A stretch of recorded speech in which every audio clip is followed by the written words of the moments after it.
Hello and welcome to Midwest Writers Room. Our mission is to encourage, educate, and celebrate writers of the Midwest. I'm Luella Schmidt. And I'm Ken Humphrey. Today we're interviewing Stephen W. Strackbein, author, former mental health counselor, and founder of Sisyphus Triumphant Publishing. I want to say that again just because I nailed it on the first time. Sisyphus Triumphant Publishing. At least I think I nailed it. Which is a Wisconsin based hybrid publishing company built around the belief that every story deserves to be told. After navigating the challenges of independently publishing his own speculative fiction, including The Change Paradox, Alexandria's Genesis, and Digital Landscape, Stephen founded Sisyphus Triumphant Publishing to guide fellow writers through the production process. The company offers tailored, honest partnership for those seeking to transform their manuscripts into professionally finished books, providing structure for those stuck or transitioning away from traditional publishing.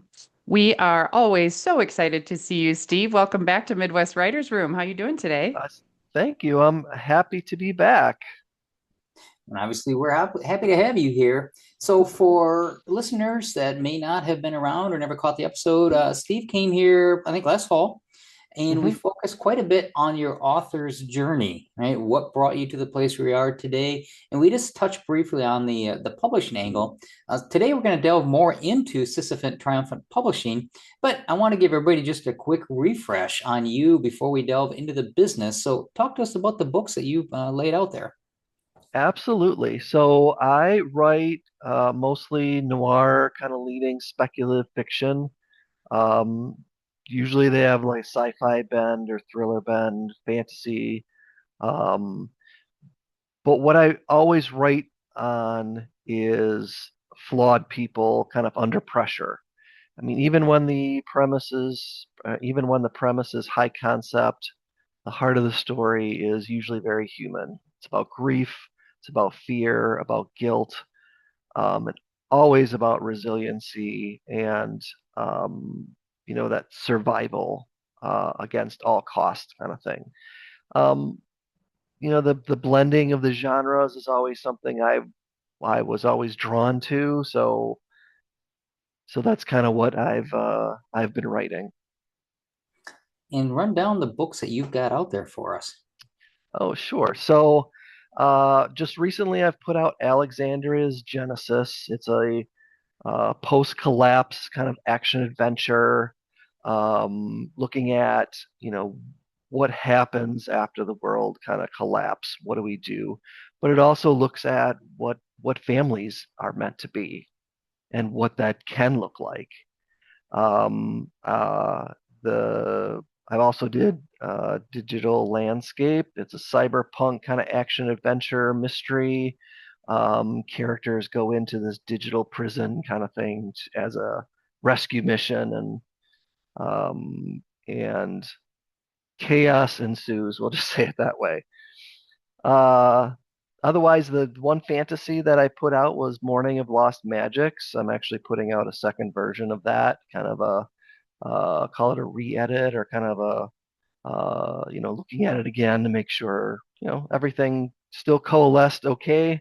Taking out anything that didn't belong before. Otherwise, the one that I'm really looking at right now is the Change Paradox that I re-released just recently. It's a mystery, time travel, thriller kind of thing. Also neo noir, um, where Catherine Sanders, who's my main character, kind of has to solve this cold case of her brother's murder, and has to solve it through, even though these time travelers are kind of messing around with her.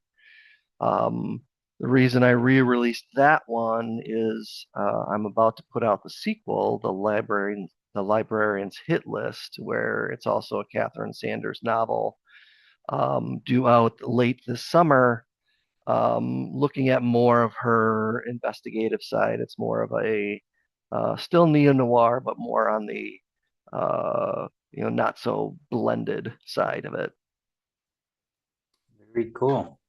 So let's switch gears then and talk a little bit about Yeah. your publishing company. And I suspect I know the answer to this, and some other authors may as well. But where did the idea to launch it come from? And more importantly, what was that trigger that really, got you off the gate and said, "I'm going to do this"? Sure, absolutely. So, I like a lot of other writers started looking at traditional publishing, doing query letters, talking to agents, you know, waiting on that kind of return email that essentially is a polite not for us kind of letter. It started feeling like more of a gatekeeper kind of thing. And with the advent of self-publishing becoming uh, more open and more easily started, that's the publishing route I ended up taking.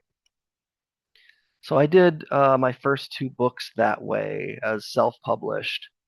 And one of my writer friends came up to me and said that he had a manuscript that he was sitting on for almost 10 years and wasn't sure how to get it published. It was edited. It was a great story, historical fiction kind of thing. And I said, you know what, I can probably help you. So I've been through it twice. Maybe I can help you through it. So in helping him through his publishing journey, I kind of found that joy of kind of helping someone else with the same dream that I had kind of meet that dream. Um, it's along with that came the imprint and all the other stuff. And once he had his work out, then another one of my friends reached out to me for some other advice and help with her books. And it's like, you know what? I've helped a couple of people now. Let me see, maybe I can turn this into something else. And the business side of it kind of grew from that want to help other writers become authors. Nice. I love that you just kind of, I don't want to say stumbled into it, but life just sort of handed you these opportunities Oh and yeah. showed you what you enjoy, which is neat. How about talk about the name? It's an unusual name. What made you Oh, pick Sisyphus Triumphant? Ken Sisyphus jinxed me. Triumphant. Ken jinxed me. That's why I messed that up. No, no worries. Sisyphus Triumphant came out of trying to find that perfect kind of analogy for what writers do. So Sisyphus is usually remembered as the mythological figure, kind of doomed to push that boulder up a hill forever, kind of thing. And it was the perfect analogy for the writing life. It's like it's always, get to the next step kind of thing. Write, revise, maybe some querying, maybe an rejection letter, edit some more, revise some more, write. And when maybe you're finished with the first one, then you go and write some more. So it's always that struggle uphill kind of thing to get to the next stage of your writing career.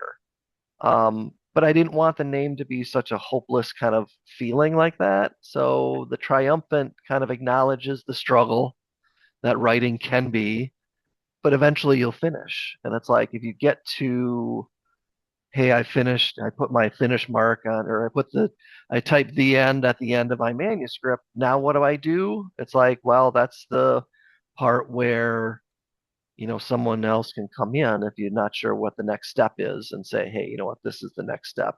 We can still get you over that hill. The writing was only the first stage. I like that analogy. I also think you could argue that there's so many steps that you get to celebrate Oh, multiple times. absolutely. So yay for the first draft, Yeah, yay for the first edit, yay for the end, yay for the, you know, exactly. oh, it's out in the world, but now I have to market it. All of Yeah, it. no, and it's like, and then that marketing, continues on regardless of what you're doing as a writer. If you're starting your next novel, it's like you're also looking at that one. So, yeah, there's still work to be done afterwards, but we always look at the writing life as kind of an individual kind of thing. It's like you're the one in front of your computer, you're the one typing it up kind of thing. But it really is more of a community kind of activity. I mean, you're not isolating because that isolation essentially makes your story so one dimensional. And it isn't until you kind of look at, okay, who's helped me through this? You know, who's included in my story, who is encouraging me to keep going. That's the community aspect, and that's kind of where the company lives. It's like you're not out there doing it alone, regardless of the stereotype of what a writer is. Hear that. And at risk of torturing this analogy just a little bit further, when you factor in things like, beginning of the next book, after this Mhm. one's done, and then marketing, now you're pushing like 3 or 4 boulders up the hill and trying to Right. No, balance. Push absolutely. one, get it out of the way, grab the other one before it rolls too far past you. I mean, yeah, it can be overwhelming. So draw up for us, for the audience, what the ideal author is for Sisyphus Triumphant.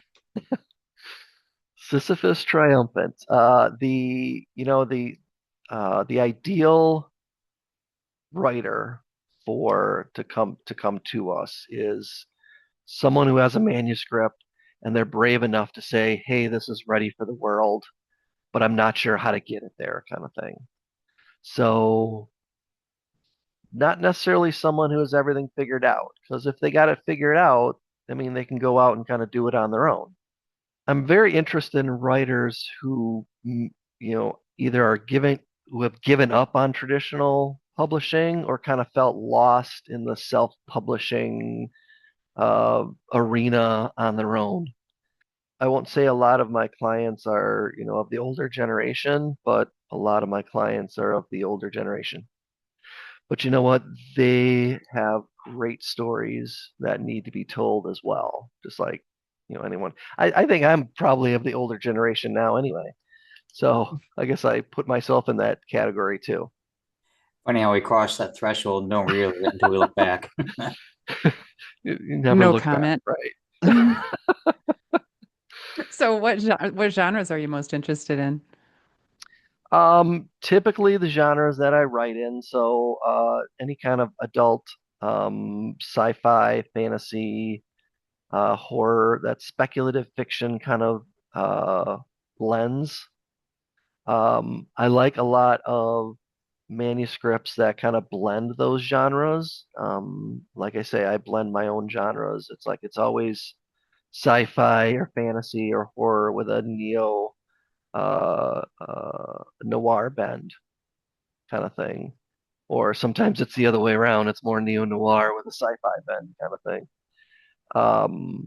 But it's like we also take in a lot of historic fiction. Um, I'm always open to strong fiction, even outside these lanes. Really, the bigger question would be whether the writer can get me to understand what they're trying to do with their story.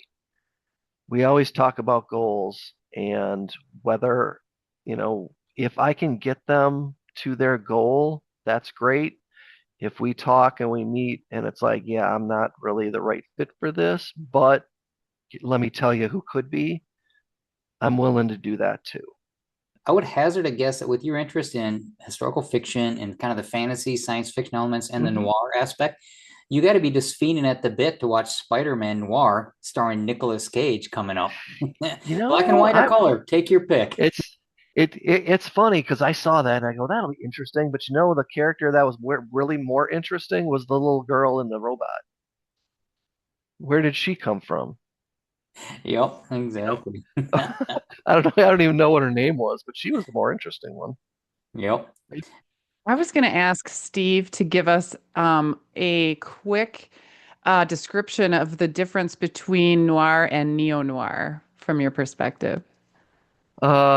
Noir is like, and I'm only going to come up with movies, I suppose, like The Maltese Falcon and That was the first Casablanca. one I thought of. Yep. That's classic noir. The the protagonist is usually kind of caught in the middle of something through his, either his own stubbornness or whatever character flaw they have. And classic noir, the protagonist typically loses. Whatever their goal is, they don't get there. Whereas neo noir can have a happy ending. It can have a mixed ending. A lot of my endings are more mixed than, hey, this is a happy ending kind of thing, because I write in a lot of gray zone. Not everything's happy, not everything's miserable. Things are a mix of those things. So that's really what I feel is the difference between neo noir and classic noir. Excellent Nice. question. Well, I actually didn't know the difference either. But wasn't That's a smart good enough answer. to ask, unlike you. All right. Should we jump into our WWA message? You bet.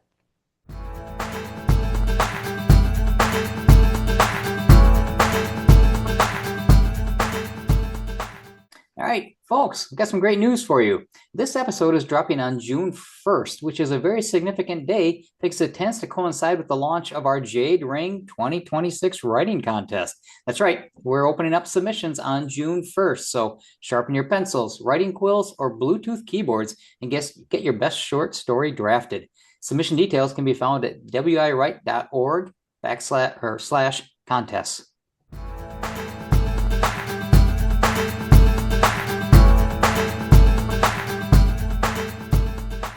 All right. We are back with Steve Strackbein. We're going to turn our attention a little more toward any advice you might have as such an accomplished writer and publisher. And I think we are going to start here with the advice you might give to authors who are maybe in the process of thinking about approaching a publisher, whether traditional, a small press, a hybrid publisher. Just give us like your top line questions that person should be thinking about. Sure.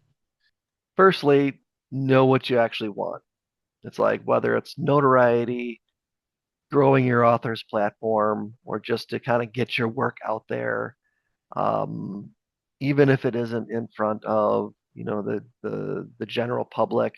You're publishing, hey, I want my family to uh, read my memoir kind of thing. Those writers, the writer's goals in publication are always one of the first things that we have a conversation with. Always that first conversation. Why did you write this book? Why do you want to get it published, etc. kind of thing. Know what you want out of publication. Because if what you want is maybe outside of your scope, then that's a different conversation. Because if you want to be the next Stephen King, that's great. Probably not going to be doing it through a hybrid publisher.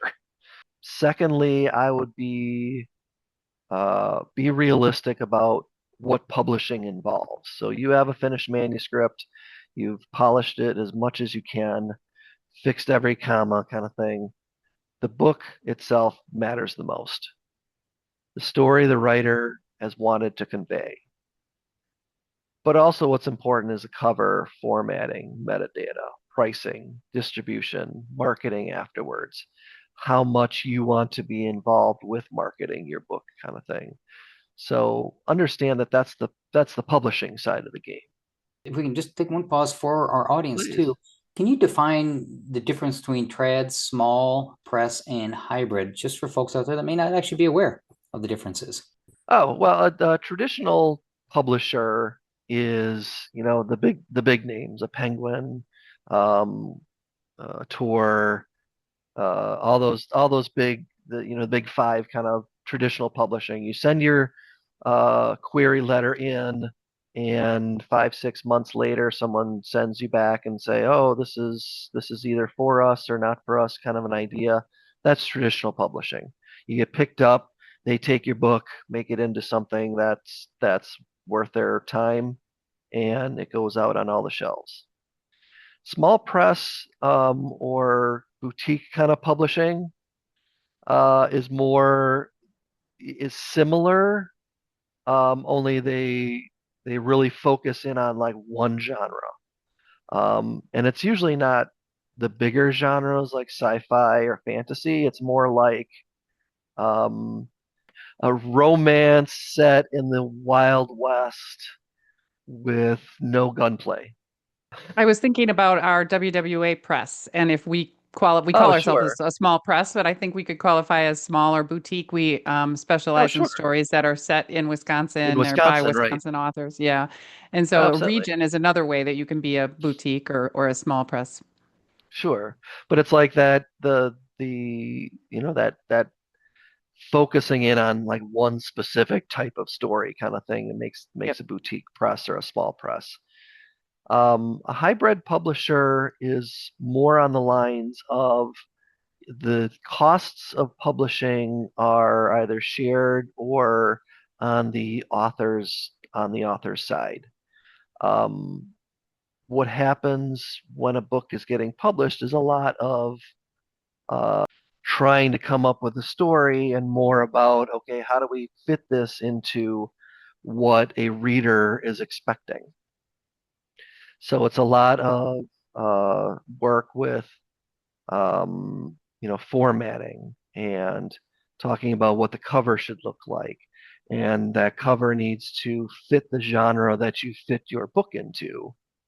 Um, and and I never go back. I mean, even with my own writing, I never go back and say, "Hey, you know what? I'm going to write this story, and it's going to fit in this genre perfectly," kind of thing.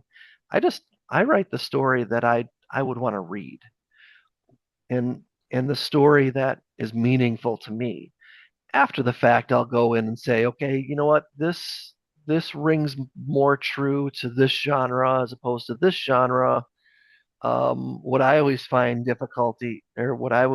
difficult is trying to, um, pair my work up to a different author because there's so much difference in it. It's like, especially if you're blending genres kind of thing. So fitting a story into a box isn't necessarily what I'm looking to do with my writing. So I'm not going to ask any of my my clients to do that. But when it comes to some of this publishing stuff, like the cover and formatting, it's like there are still things that you have to look at. Is it sci-fi-ish? Is it historic fantasy? Is it historic fiction, rather? And that cover needs to fit that genre as best it can because it's a signal to the buyer and the reader that, hey, this is what this book is about. It's a So marketing tool at the end of it's the a day. marketing tool. At the end of the day, it's a marketing tool. So we have a lot of conversations about what the author wants that book cover to be. And if that kind of fits what the market is looking for, great. And if it doesn't, hey, let's have some more discussion and fit your ideas into and sometimes it just doesn't. Formatting's the other thing. It's like there's 5 million different fonts out there, and it's like to kind of like which is the font I need to use. It's like, well, as the publisher, let me narrow that down to three. Sure. I had a conversation with one of my clients, and he said, "Oh, I'd like to use Garamond," and it's like, okay, which Garamond do you want to use? EB Garamond, classical Garamond, or what's the other one? There's like 5 or 6 Garamonds. At So least it's he didn't like, say I want to use papyrus. yeah, well, it's like, yeah, let's have a conversation with that one. Or How about, Times New Roman, which you can kind of get tired of looking at. yeah, I'm very tired of it. I've noticed too. It's like a lifetime of Times New Roman. Right. How about some examples of like common mistakes that you see your writer clients make? Common mistakes. Well, rushing to publication, certainly when the book isn't finished, is a good one.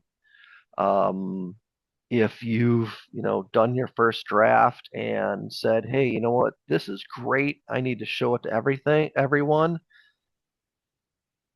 Maybe it isn't quite ready. Maybe you should at least, give it a look through. Maybe have an editor look at it, kind of thing. Rushing to publish before the book's finished. And speaking of editing, underestimating the importance of an editor. And that's actually one of the mistakes that I made early on. It's like trying to get a book out there before it was properly edited.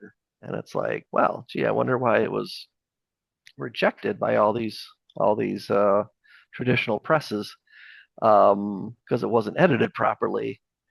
But and once I found that mistake and corrected it, it's like, yeah, my writing really improved. We were talking about color or covers rather. It's like, and you kind of hit on it, Luella, that the cover is not just decoration; it's a sales tool. It's a I've message to your readers It's a to help message to find your you. readers, Yeah. and it's like sometimes people that, especially writers that haven't been published, it's like when you tell them, it's like covers sell books. It's like that's the reason someone picked up your book, but your writing will keep them coming back, especially if you do series. It's like covers sell it, writing will keep them coming back. I also see people not spend a lot of time on their back cover copy or making it too vague. I mean, that's just one more sales tool to kind of sell the story. Mhm. It's like, okay, what's your story in less than 100 words?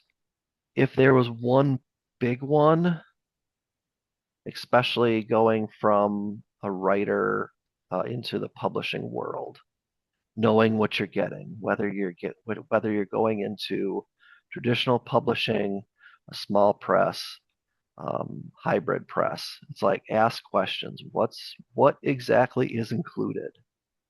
What rights are involved? Who owns those rights? Who owns the files?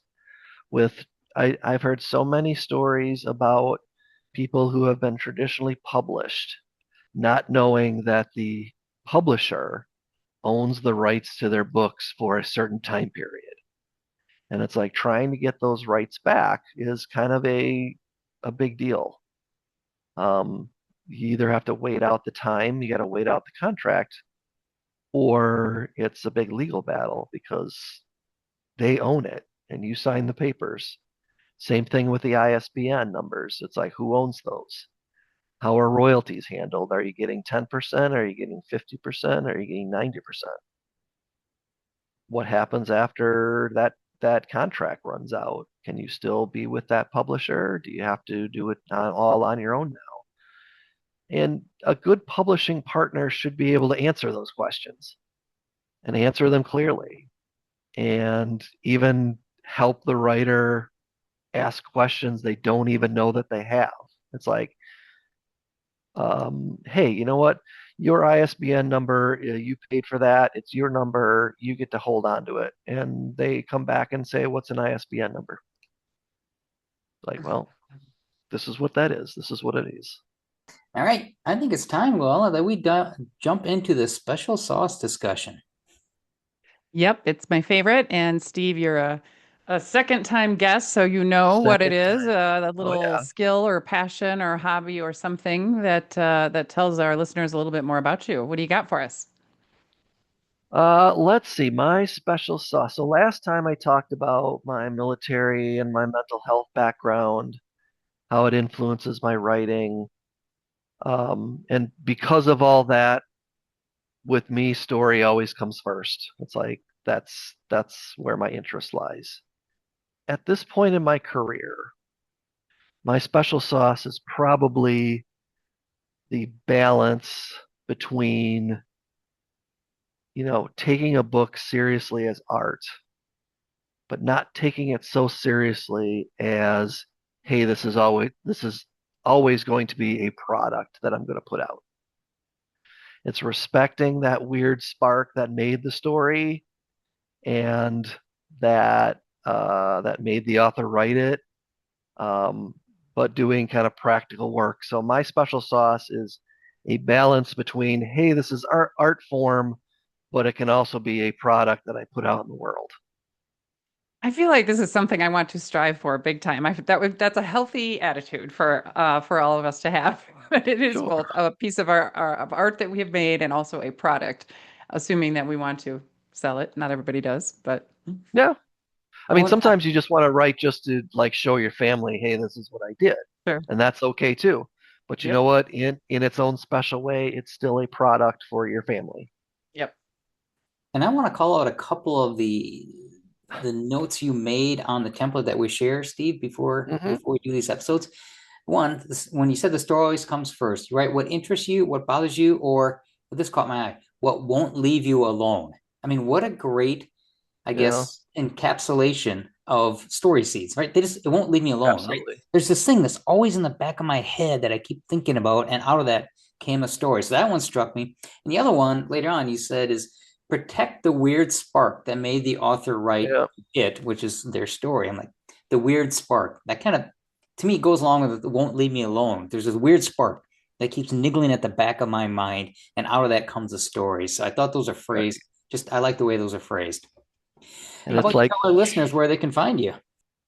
oh, sure. You can find me at sisyphustriumphant.com. You can learn more about my services, publishing approach, and how to reach out.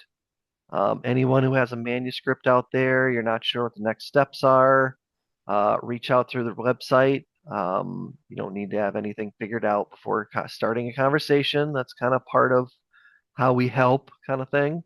You can also find my books through most major online retailers, and soon through my website as well. I publish under SW Strackbein if you're looking for me. I wanted to go back before I was gonna before I said that. I wanted to go back, and you said, that little itch, that story seed that won't leave you alone. And I wanted to add to that at least for me, and I don't know if that works this way for you guys, but a story usually starts with me in my head thinking about it for days, sometimes weeks, maybe a month before I write one word down, kind of thing. And it's like that's what I mean by that seed that won't leave you alone. Kind of like you keep thinking about this idea, whether it's a full blown story or just like that that seed, and you just can't not think about it. And that's how stories start for me. Yeah, I have that very similar. It may not be a concept. It may be a lot of times it's an event or an action, Oh, like something very, very circumspect that has happened. And for me, it sits there. And my challenge, my journey is to kind of blow that out into the mm-hmm. concept of the story. So I start small. I start with something small that I blow out into something much bigger.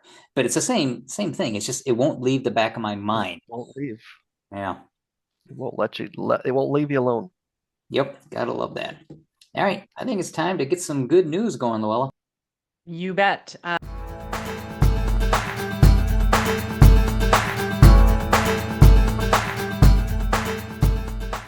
Listeners, we would love to celebrate with you. If you want to share your good news with us, you can reach us at podcast@wiwrite.org. Ken, you want to kick us off? Yes, and I actually do have some good news, and this is concerning my son Cameron. So he had a tumor in his knee a few years ago back when he Oh, started college. He's had a total of 3 knee surgeries.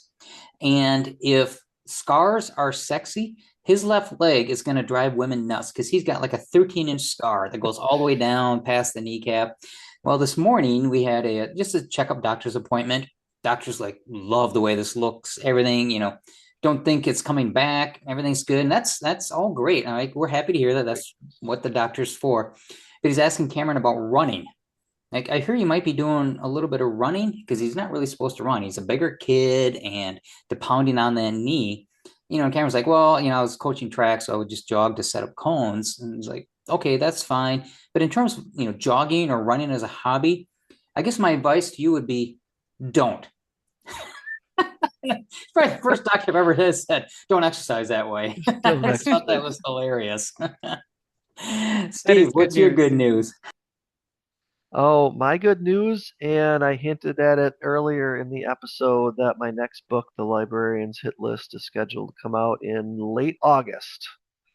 It's follow-up to The Change Paradox, my first sequel that I've written.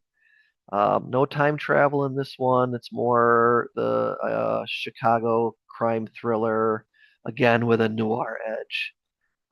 Again, centered around Detective Catherine Sanders. Digs into vigilantism, corruption, the idea of who gets to decide what justice looks like.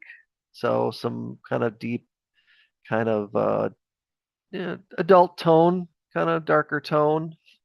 Always flawed characters. I like writing flawed characters because they're more human than non-flawed characters. A little more grounded than this one and more procedural. And a bit more intense in some ways. All right. Well, good luck on the launch of that one. Thank good you. luck. What do you got? Great news. I'm pretty sure I shared this good news at our May WWA board meeting, but I'm going to share it again. So I was finally brave enough to send some of my work in progress to Lisa Lickle, who, if you're a regular listener or a member of WWA, you know who she is. One of my editors. And she gave me such helpful feedback, and I haven't even got through it all yet. But the one thing that really sort of stuck out for me was the missing pieces from my main character, but not only that, if you've been listening for a while, and Ken, since we've known each other for a while, you know this. When I first started this podcast, I often called myself a baby writer because I was so new at it and I was trying to learn and alongside everybody else. And one of the things this feedback made me realize is that I'm no longer a baby writer. I know what my weaknesses are. Like I know them now. I have a pattern, which means I can fix it. So that was sort of a new thing that happened to me this month that I thought was worthy of a good news. There you go. All right. So listeners, if you want to share anything with us, please send us a note. We can be reached at podcast@wiwrite.org.